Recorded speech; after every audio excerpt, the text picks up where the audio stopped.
हरे कृष्णा। तुलसी को भारतीय जनमानस में बड़ा पवित्र स्थान दिया गया है। यह लक्ष्मी व नारायण दोनों को समान रूप से प्रिय है। इसे हरिप्रिया भी कहा गया। बिना तुलसी के यज्ञ, हवन, पूजन, कर्मकांड, साधना व उपासना पूरे नहीं होते। यहाँ तक कि श्राद्ध, तर्पण, दान और संकल्प के साथ ही चरणामृत, प्रसाद व भगवान के भोग में तुलसी का होना अनिवार्य माना गया। देवउठनी एकादशी यानी 11 मूलतः तुलसी के विवाह का पर्व है। तो आज आप जानेंगे तुलसी विवाह घर पर किस प्रकार सरल विधि से करें, तुलसी विवाह का शुभ मुहूर्त व तुलसी का महत्व। बस आपसे एक छोटी सी विनती है, ये संपूर्ण जानकारी अगर आपको पसंद आए तो प्लीज लाइक व सब्सक्राइब तो अवश्य कीजिएगा।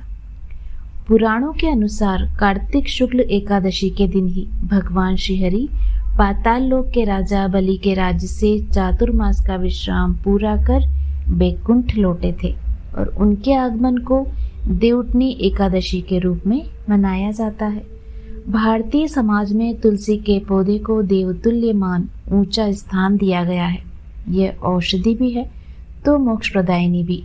तुलसी के संबंध में जन जन्मांतर के बारे में अनेक पौराणिक गाथाएं विद्यमान हैं। तुलसी के अन्य नामों में वृंदा और विष्णुप्रिया खास माने जाते हैं, क्योंकि हर घर परिवार के आंगन में तुलसी को स्थान मिला हुआ है, जहाँ नित्य उसे पूजा जाता है। और कहा गया, जहाँ तुलसी होती है वहाँ साक्षात लक्ष्मी का निवास होता है। स्वयं भगवान नारायण श्रीहरि तुलसी को अपने मस्तक पर धारण करते हैं। यह मोक्ष कारक तो है, भगवान की भक्ति भी प्रदान करती है, क्योंकि ईश्वर की उपासना, पूजा व भोग में तुलसी के पत्तों का होना अनिवार्य माना गया है।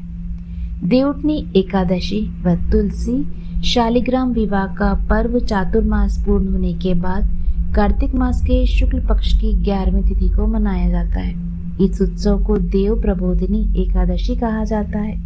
देवउठनी एकादशी के दिन भगवान विष्णु की प्रसन्नता प्राप्त करने के लिए तुलसी का विवाह किया जाता है।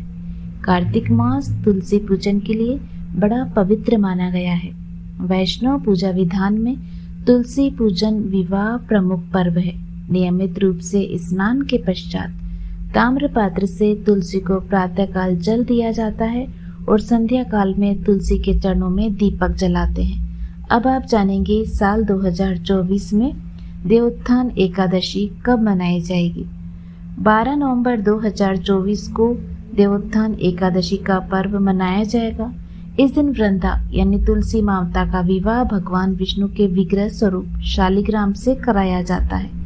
मान्यता है कि तुलसी विवाह कराने से वैवाहिक जीवन की परेशानियां दूर होती है और इस दिन भगवान श्री हरि व तुलसी माता का विधिवत पूजा की जाती है।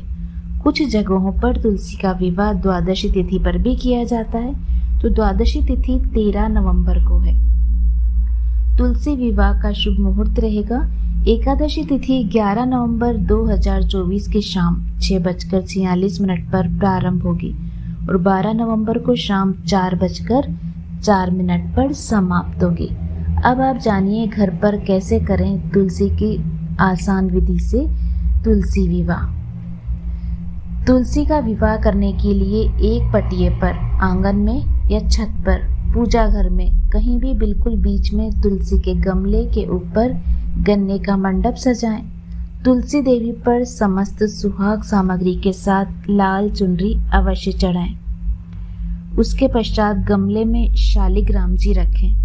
शालिग्राम जी पर चावल नहीं चढ़ाते, इसलिए उन पर तिल चढ़ाए जाते हैं। तुलसी और शालिग्राम जी पर दूध में भीगी हल्दी चढ़ाई जाती है। गन्ने के मंडप पर भी हल्दी का लेप करते हैं और उनका पूजन करते हैं। अगर हिंदू धर्म में विवाह के समय बोला जाने वाला मंगलाष्टक आता है तो वह आप अवश्य बोलें। देव प्रबोधिनी एकादशी से कुछ वस्तुएं खाना आरंभ किया जाता है, अतः भाजी, मूली, बेर और आंवला जैसी सामग्री बाजार में पूजन में चढ़ाने के लिए मिलती है, उन्हें लेकर आएं। कपूर से आरती करें। नमो नमो तुलजा महारानी, नमो नमो हरि की पटरानी, ऐसा बोलकर आरती करें। 11 बार तुलसी की परिक्रमा करें। प्रसाद को मुख्य आहार के साथ ग्रहण करें।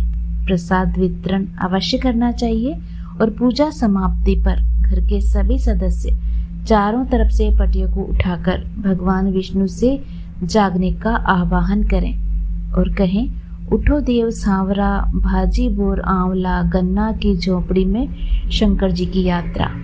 ये थी आज की संपूर्ण जानकारी। उम्मीद करती हूँ आपको अवश्य पसंद आएगी। मिलते हैं आपसे अगले वीडियो में। तब तक आप सभी स्वस्थ रहें, खुश रहें। भगवान श्री हरि विष्णु की कृपा आपके और आपके समस्त परिवार पर सदा सर्वदा बनी रहे। जय हरि श्री विष्णु।